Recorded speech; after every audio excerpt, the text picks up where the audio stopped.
Hello, Mr. Walker here. Just going to read you the last section of Firework-Maker's Daughter at the end of our story. We might have a little read of the I Was a Rat sort of sneak preview at the end. Okay, so this is the last section of our story. And if you remember, they're just in the middle of the firework display. So the other three have their go. It's now Lila and Lachlan's go. So I'll just recap that last little bit. Lila and Lachlan looked at each other. There was nothing to say, but then they hugged each other very tightly and ran to their places. As soon as the audience was settled again, they began their display. The first thing that happened was that the little lotus flowers made of white fire suddenly popped open on the water with no hints of where the fire had come from. The audience fell silent, and when the flowers began to float across the dark lake like little paper boats, they were completely hushed.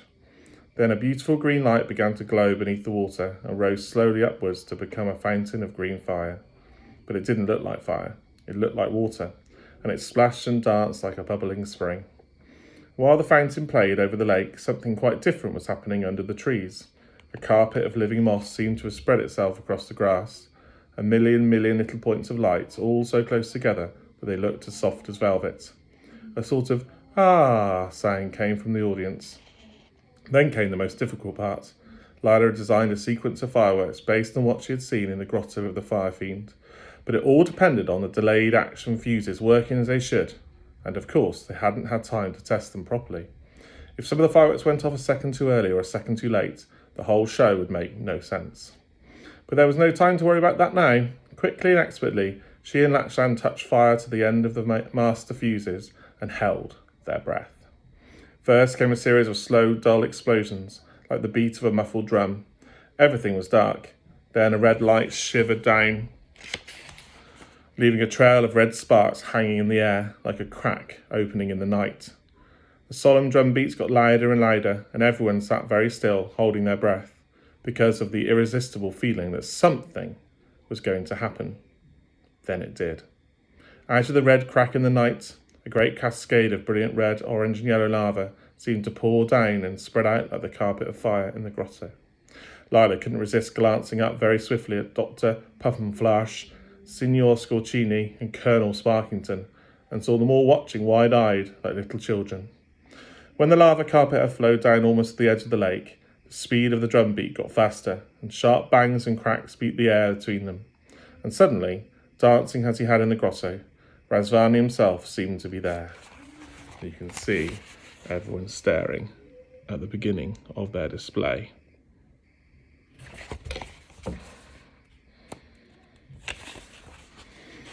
Whirling and stamping and laughing for joy in the play of the eternal fire. Both Lila and Lachlan forgot everything else and seized each other's hands and danced as well. Never had they produced such a display. No matter what happened, it was worth it. Everything was worth it. For a moment of joy like this, they laughed and danced for happiness. But their fire was not Razvani's, of course, and it couldn't last forever. The great red firework demon burst himself out, and the last of the red lava poured slowly into the lake.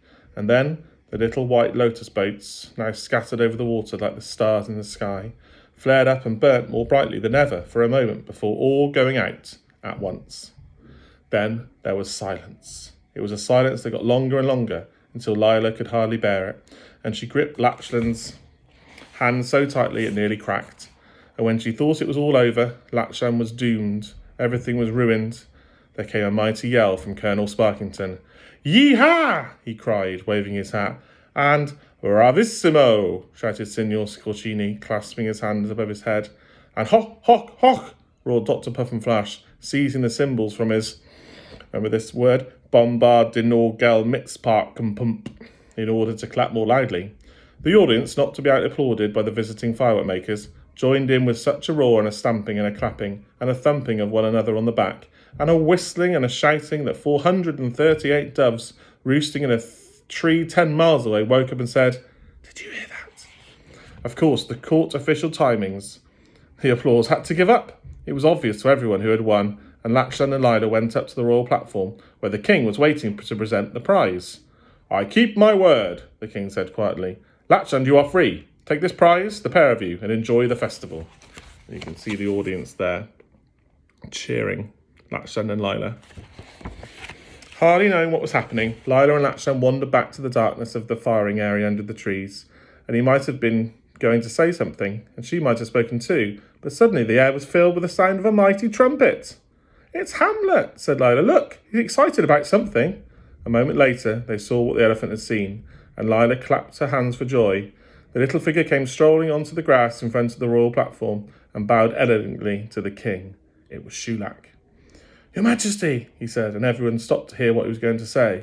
"In honour of your great wisdom and generosity to all your subjects, and in celebration of your many glorious years on the throne, and in the hope of many even more glorious ones ahead, and as a tribute to the splendour of your courage and your dignity, and in recognition—" "He's on the verge of being cheeky," Lachlan said, as Shulak went on. "I can see the king is tapping his foot. That's a bad sign." "So, Your Majesty," Shulak finished, "I have the honour to present to you a group of the finest musicians ever heard, who will sing a selection of vocal gems for your delight. Your Majesty, my lords, ladies and gentlemen, Rambashi's Melody Boys." "Ugh, I don't believe it," said Lila, but she had to, because there were Rambashi's ex-pirates in person, wearing smart scarlet jackets and tartan sarongs. Rambashi himself, beaming all over his broad face, gave a deep bow and prepared to conduct them. But before he could begin, there was an interruption. One of the dancing girls who had accompanied the royal procession from the palace suddenly squealed and cried, "Chang!" And one of the Melody Boys held out his arms and cried, "Lotus Blossom!" Do you remember the things on the elephant? "What did he say, Lakshant? Locust Bottom?" The young couple ran to each other with their arms outstretched, but stopped, embarrassed, as they realised that everyone was watching. "Well, go on," said the king. "You might as well." So they kissed, shyly, and everyone cheered. "Now I'd like an explanation, please," said the king. "I was a carpenter, Your Majesty," said Chang, "and I thought I ought to seek my fortune before I asked Lotus Blossom to marry me, so I went off and sought it, and that's what I'm doing here, Your Majesty." "Well, you'd better start singing then," said the king. So Chang ran back to the Melody Boys, and Rambashi counted them in, and they began to sing a close harmony song called "Down by the Old Irrawaddy." "They're very good, aren't they?" said Lachland. "I'm amazed," said Lila. "After all the trouble they had finding the right thing to do, who would have thought it?" The song came to an end and the king led the applause. While Rambashi was announcing the next, Lila went to talk to Shulak and found him stroking Hamlet's trunk. The elephant looked happy, but of course he couldn't say so with everyone around. "Have you heard?" said Shulak. "Hamlet's going to get married." "Oh, well done, by the way. We heard the racket they made when you won. I always knew you would. And I've got my job back." Hamlet cuffed him gently around the head. "Ah, so Frangipani said yes," said Lila. "Congratulations, Hamlet. I'm so pleased. What made her change her mind?" "Me," said Shulak. "I went and told her about his gallant deeds up on Mount Mirapani, and she was conquered. Actually, she said she loved him all the time, but she hadn't liked to say so. Oh, old Uncle Rambashi's doing well, isn't he?" The audience was clapping and cheering as Rambashi announced the next song. When the Melody Boys were singing and swaying to "Save the Last Mango for Me," Lila wandered back to Lachland, who was deep in talk with the 3 other firework-makers. They all stood up politely and asked her to join them.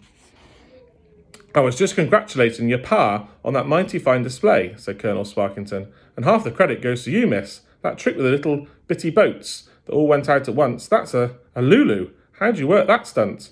So Lila told them about the delayed action fuses, because there are no secrets among true artists. And Dr. Puffinflash told them the art of pink fire, and Signor Scorchidi told them how he made the octopus's legs wave, and they all talked for hours and liked one another enormously. And very late, when they were extremely tired, and when even Rambashi's Melody Boys had run out of songs to sing, Lila and Lachlan found themselves alone in the great garden, on the grass under the warm stars, and Lachlan cleared his throat and looked embarrassed. "Lila, my dear, I have an apology to make." "Whatever for?" "Well, you see, I should have trusted you. I brought you up as a firework-maker's daughter. I should have expected you to want to be a firework-maker yourself. After all, you have the 3 gifts." "Oh yes, the 3 gifts. Razvani asked me if I had them, and I didn't know. But then he said I must have brought them after all. And what with rushing back to the city and preparing the display and worrying about whether we'd manage to save your life, I forgot about them, and I still don't know what they are." "Well, my dear, did you see the ghosts?" said Lachland. "Yes, I did. They didn't bring the gifts, and they failed." "But what are the 3 gifts?" "They are what all firework-makers must have. They are all equally important, and 2 of them are no good without the 3rd. The first one is talent, and you have that, my dear. The second one has many names. Courage, determination, willpower. It's what made you carry on climbing the mountain when everything seemed hopeless." Lila was silent for a moment, and then said, "What's the 3rd?" "It's simply luck," he said. "It's what gave you good friends like Shulak and Hamlet and brought them to you in time. Those are the 3 gifts, and you took them and offered them to Razvani as a firework-maker should, and he gave you the royal sulphur in exchange. But he didn't. Yes, he did. He said it was an illusion. In the eyes of Razvani, no doubt it is, but human beings call it wisdom. You can only gain that suffering and risk. By taking the journey to Mount Meripani, it's what the journey is for.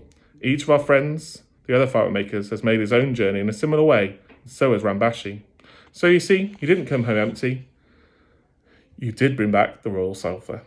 Delilah thought of Hamlet and Frangipani, and now happily engaged. She thought of Shulak, restored to his job, and Chang and Lotus Blossom, restored to each other. She thought of Rambashi and the Melody Boys, happily snoring in the hotel. Dreaming of the triumphant show business career that lay ahead of them, she thought of the other firework-makers and how they welcomed her as one of them. And then she realised what she had learned. She suddenly saw that Dr. Puffinflash loved his pink fire, and Signor Scorchini loved his octopus, and Colonel Sparkington loved his funny moon people. To make good fireworks, you have to love them, every little sparkler or crackle dragon. That was it. You had to put love into your fireworks, as well as all the skill you had.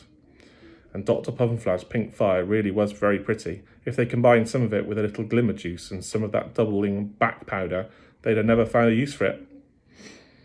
She laughed and turned to Latchland. Now I see, she said. And so it was that Lila became a firework maker. The end. Love that story.